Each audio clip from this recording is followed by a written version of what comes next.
Hello friends. তো আজকে এখন দেখো আমি কি করছি। তো রাত বাজে 1:16 মতো। আমি কিন্তু এখন মাংস রান্না করেছিলাম। তো সেই এই দেখো দেখতে পাচ্ছ মাংস রান্না করেছিলাম আজকে 8টার সময়। 8টা এরকমই হবে, 8টা কি 8:30 মতো। ওটাই আবার গরম করছি মাংসটা। তো আবার পরোটা বানাবো আমি এখন। পরোটার সাথে খাবে আমার বর, তাই জন্য মাংস এখন গরম করছি।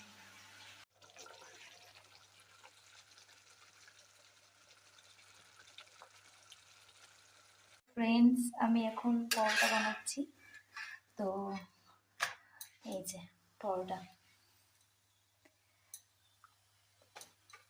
রাত বাজে 1:30। তো 1:30টার কাছাকাছি, এখনই বাজবে 1:30। তো এখন আমি পরোটা বানাচ্ছি।